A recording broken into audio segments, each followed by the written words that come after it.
Best 3-year-old miling filly, Rahaya, representing France in the Aga Khan colours, completes the line. 9 runners for the coronation on the round mile, and they jump away. FOLKSong was a little bit slow into stride. Opera Singer is moving forward and being kept a little wide early on, and is amongst those that dispute the running in company with Skellet, and Porta Fortuna, who's moving forward on the running rail, is sitting in 3rd. See the Fire is in 4th place. Rahaya races in 5th with a couple of lengths to El Malka. Ramatuel ridden more quietly today. White Face Filly is 3 from the back, the last 2 being Content and the slow starting Folgaria. Staying out wide is Opera Singer, quite wide at this stage of Skellet. Porta Fortuna takes the box seat in 3rd place. Rahaya in the green jacket with the red epaulets is in 4th, ahead of See the Fire. Ramatuel moves a little closer into 6th, just ahead of El Malka, as they continue the climb with 3 furlongs behind them. Content races 1 from the back, and Folgaria is rear of the field. So Skellet and Rossa Ryan being tracked by Opera Singer on the outside, and Porta Fortuna has got onto the back of Opera Singer. Rahaya's just going to be on the heels of Skellet as they turn in, and it will be Opera Singer that will have first crack at the leader, Skellet. They're side by side. Porta Fortuna has had a nice run in 3rd place. Ramatuel still sitting quietly. White Face Filly in about 5th or 6th. El Malka just given the hurry up. Now Opera Singer tries to commit. In 2nd place is Skellet. Porta Fortuna still waiting in the wings. Ramatuel now angles out under Oisin Murphy, and El Malka tries to finish off as she did in the 1,000 guineas. Out in the lead, it is Opera Singer, Porta Fortuna, Ramatuel and El Malka. The big 4 hold the first 4 positions. Porta Fortuna coming on the outside of Opera Singer. Ramatuel trying to run her down, but it's Porta Fortuna who leads them home in the coronation. Porta Fortuna, a stylish ride to beat Opera Singer. Ramatuel, See the Fire and El Malka in a photo for 4. Folgaria, then Content, Skellet, and all the way back to Rahaya. Good solid tactical ride by Tom Marquand. I think the key moment was when he moved off the rail early to ensure that he was following Opera Singer rather than Skellet. Opera Singer took him a long way into the race. He had first crack. Tom rode in confidently, and when asked, she picked off Opera Singer. Ramatuel ran well, but possibly doesn't really see this out strongly. And the finishing kick that El Malka displayed at Newmarket in a less furiously run gallop and on the round mile wasn't there today. Indeed, it was Porta Fortuna who was splitting Ramatuel and El Malka at Newmarket, who comes home to win the coronation under a sound tactical ride. Opera Singer's run better in 2nd, Ramatuel 3rd, 4th possibly El Malka just ahead of See the Fire. Tom Marquand on the board for the week. Another O'Brien, this time Donnacha. It's Porta Fortuna, part owned by the Medallion, has got the gold one to wear around his neck. And they won gold in the Albany last year. That's some double. 2nd in the 1,000 guineas, like Tahira was last year. Comes and win the coronation stakes for Medallion, Weston, Fowler and Reeves. Son beats father.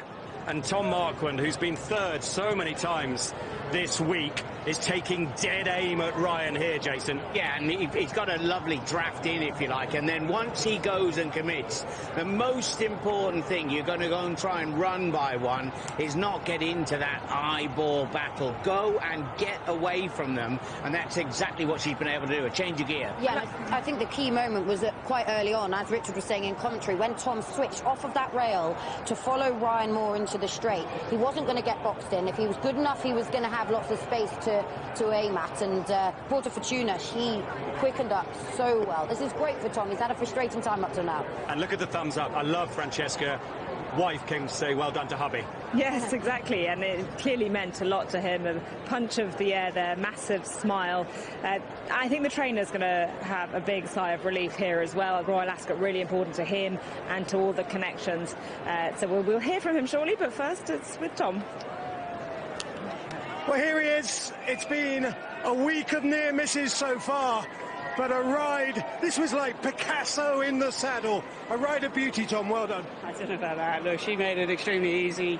Got the target on the back of the one that I thought was the one to beat after 10 tries. And look, she's such a cool customer. And obviously, she had that near miss in the Guineas, and you know, she didn't really show that much of a turn of foot that day. She looked like a grinder, but on this flatter surface with a nice one to aim at, she was electric through that last 2. It's a funny old game, isn't it? Because we exchanged a couple of texts about a week ago, and I said, "Oh, are you definitely riding Porta?" And you sent me one back saying, "Please God, I am." these rides are so hard to keep and maintain. Yeah, you're dead right. Hard enough to come by, let alone to keep them, and so very, very fortunate to be aboard it today. And, you know, Donnacha and the team, obviously, you know, family sort of woven into racing history, but, you know, they're a sort of young enough team in reality, so look, to be aboard one for them is fantastic. Of course, Donnacha very closely linked to Aiden as his son. Does Donnacha say to you beforehand, Tom, I think opera singer might do this or that, etc.? Yeah, look, you have all the discussions, and it's all in theory, you know, that's the reality of what we do.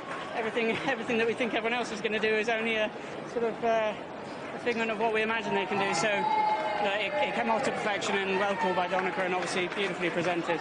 And your 6th Royal Ascot winner, Tom, and arguably one of the most important victories of your career. Everyone is delighted. Thanks. Cheers. Tom Marquand, coronation. And the O'Brien family will be delighted. It's another homebred. We talked about Anna O'Brien and the breeding operation yesterday. It's another winner here for Donnacha O'Brien. Talking to Matt behind there, a 2nd Royal Ascot winner after this horse won the Albany for him last year with his girlfriend Rachel on the left behind Porta Fortuna, who started off in Anne-Marie's colours, then very much American since then. Steve Weston is from Parkland in Florida, Philip Sheldon from Nicholasville in Kentucky. Philip is the manager of Medallion Racing. It's part of the tailor-made sales house family. They basically try and provide ownership at the highest level. They've done that, and they try and buy an interest in a filly which will have a residual value once their career is over. Tick as well. Porta Fortuna will be coronated as a winner here at Royal Ascot.